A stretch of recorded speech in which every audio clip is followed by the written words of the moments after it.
Hello दोस्तों, स्वागत है आपका दीप सागर दर्शन में। इस वीडियो में हम बात करेंगे डॉक्टर अंबेडकर के एक चर्चित मुद्दे के बारे में। आखिर क्यों अंबेडकर को संविधान की सभा में जाने से रोकना और उन्हें मेंबर न बनने देने के लिए लोग उनके पीछे पड़े थे। तो चलिए शुरुआत करते हैं। डॉक्टर अंबेडकर को संविधान सभा में शुरू में चुनाव जीतने से रोकने की कोशिशें क्यों हुई? इसके पीछे मुख्यतः उस समय की राजनीतिक और सामाजिक वजह थी। संक्षेप में समझिए, पहला जो कारण था कांग्रेस का वैचारिक टकराव। उस समय देश की सबसे बड़ी राजनीतिक ताकत इंडियन नेशनल कांग्रेस थी। अंबेडकर कई मुद्दों पर कांग्रेस और खासकर महात्मा गांधी की नीतियों की खुलकर आलोचना करते थे। वे मानते थे कि कांग्रेस दलितों का कभी भला नहीं कर सकती है। इसी कारण कांग्रेस के कई नेता उन्हें संविधान सभा में नहीं देखना चाहते थे। दूसरा कारण है अलग राजनीतिक पार्टी। अंबेडकर ने दलितों के अधिकारों के लिए अपनी पार्टी बनाई थी, शेड्यूल कास्ट फेडरेशन। कांग्रेस को डर था कि अगर वे संविधान सभा में आए तो दलितों के लिए अलग राजनीतिक अधिकार और ज़्यादा शक्तिशाली मांगे वो रखेंगे। तीसरा कारण जो था 1946 का चुनाव हारना। जी हाँ, 1946 में जब संविधान सभा के लिए चुनाव हुए तो अंबेडकर ने बॉम्बे प्रेसिडेंसी से चुनाव लड़ा, लेकिन वहां से वे हार गए। कांग्रेस के प्रभाव के कारण उन्हें पर्याप्त समर्थन नहीं मिला और उन्हीं के करीबी ने ये चुनाव हरा दिया। चौथा कारण बाद में बंगाल से जो जीते हैं वो भी हैं। इसके बाद जोगेंद्र नाथ मंडल और कुछ अन्य नेताओं के समर्थन से अंबेडकर को बंगाल प्रेसिडेंसी से संविधान सभा में चुना गया। यहीं से वे संविधान सभा के सदस्य भी बने। और पांचवी जो बात है, वो अंत में जो संविधान के मुख्य शिल्पकार रहे हैं वो उन्हीं को स्वीकार कर लिया गया। गांधी, नेहरू और उसके बाद पटेल। जब संविधान बनाने की प्रक्रिया शुरू हुई तो अंबेडकर को कानूनी और सामाजिक समझ देखकर drafting committee of the constitution of Indian का अध्यक्ष बनाया गया, जिसमें महत्वपूर्ण भूमिका पटेल और नेहरू की रही थी। इसी वजह से उन्हें आज भारतीय संविधान के निर्माता के रूप में कहा जाता है। यानी हम कह सकते हैं तमाम विरोधों के बाद भी उन्हें हर हाल में संविधान के लिए बुलाया ही गया। उन्हें नज़रअंदाज नहीं किया गया। उनकी योग्यताएं और उनकी काबिलियत को देखकर हर प्रकार से डॉक्टर अंबेडकर का स्वागत आखिर में इन विपक्षी और उनके विरोधी दल के लोगों ने किया। कुछ राजनीतिक मतभेद और दलित अधिकारों की उनकी मजबूत मांगों के कारण और भी कई नेता शुरुआत में संविधान सभा में उन्हें नहीं देखना चाहते थे, लेकिन उनकी प्रतिभा इतनी अद्भुत थी और उनका ज्ञान का जो भंडार था उसे झुटलाया नहीं जा सकता था।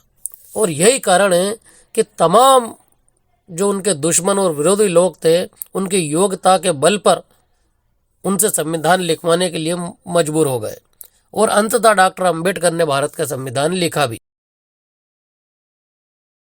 इसके अलावा एक छोटी सी और संक्षेप में हम चर्चा करते हैं। अंबेडकर और गांधी के जो बीच में मतभेद होते रहे, कई मुद्दे ऐसे थे।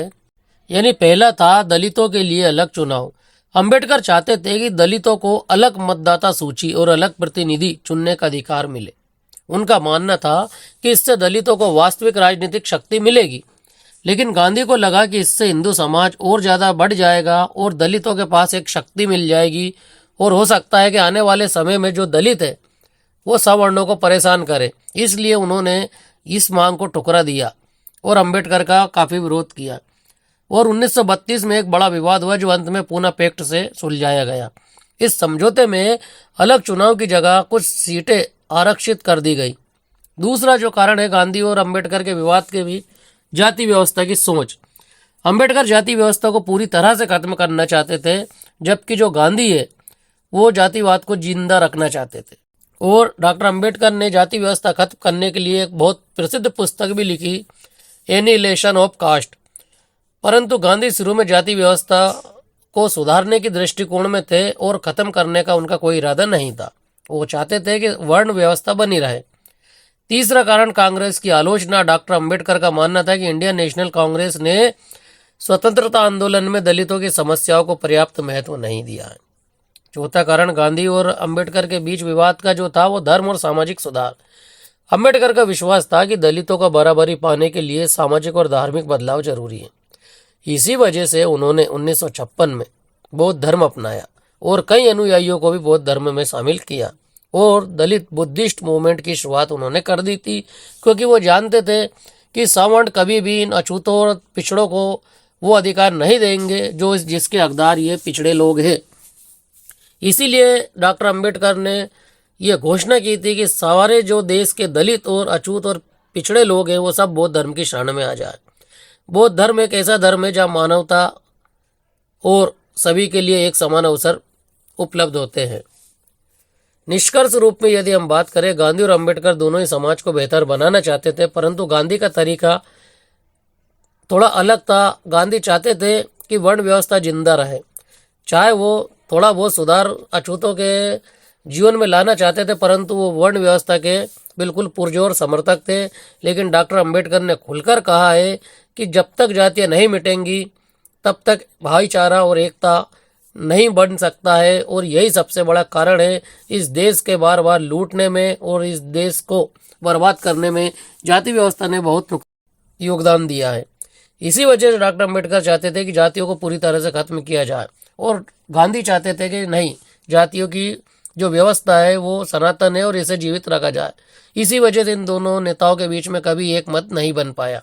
वीडियो में अभी इतना ही। यदि वीडियो आपको पसंद आए तो इसे लाइक और शेयर कीजिए। चैनल के अन्य वीडियो देखने के लिए चैनल को सब्सक्राइब जरूर कर लीजिए। धन्यवाद।